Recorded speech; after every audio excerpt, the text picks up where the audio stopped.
Thank you for purchasing the Etsy bracelet. This is how your bracelet should have arrived, nice and flat.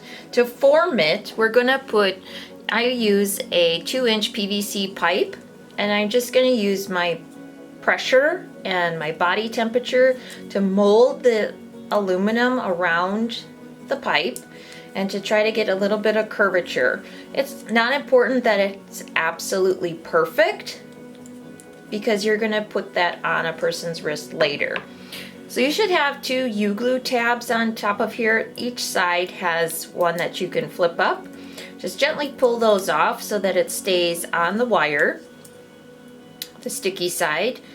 And this is to prevent any of the glue from coming to the back side and to keep your mechanics nice and clean.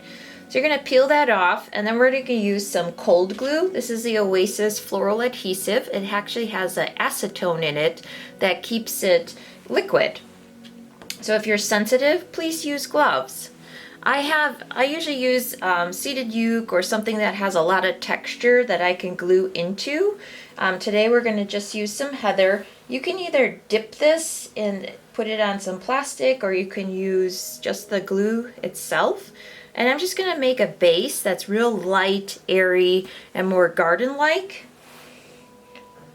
You can be more modern, or you can be heavier on the greens, whatever your heart desires. So I'm just going to kind of show you my basing. And you can go across the two. Use the U-glue as an adhesive also, to tack it on.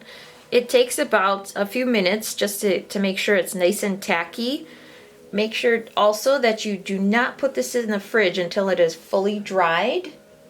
When you're finished with your wrist corsages and boutonnieres, you always want to keep them under 45 degrees, no less than 35, because otherwise they'll freeze.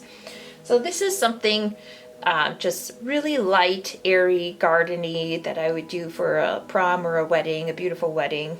Here are the pink tones. This is something that I had already worked on, and it's a little crazy right now, but I like to deconstruct floral. So instead of just plopping this on and making it very flat looking, even though it's still 3-dimensional, I like to add a little bit more by deconstructing. So I usually, instead of holding it, you can also put 2 small jars together or votive cups. And I like to actually tear my floral apart and then rebuild a new hybrid. And so anywhere that you open, basically kind of like a wound, you want to put the glue on there to seal that back up so that you're not exposing it or losing water. Put enough on here that it'll stick in between, and you just kind of find a nice little spot to nestle it in, and then I just hold it. And if you're ambidextrous enough, you can start another one while that's adhering and the glue is drying, and hopefully not to your fingers.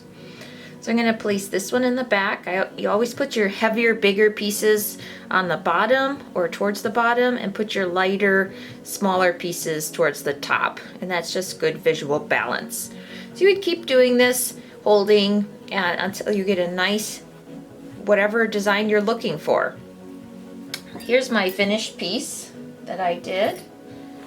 And so this is a beautiful, light, airy, but textured and very full wrist corsage.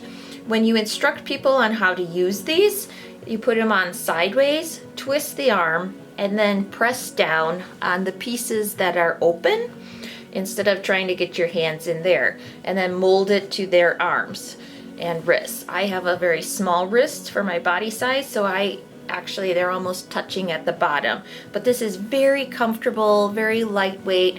Nothing should be falling off. Make sure you spray it with a Crown and Glory or anti-transparent spray. If you're doing this from home, you can buy them on Amazon or anywhere at a local flower shop. I'm sure they could help you out. All right. Please contact me if you have any questions, concerns, or you're having some struggles. And I wish you the best and for your event. Thank you.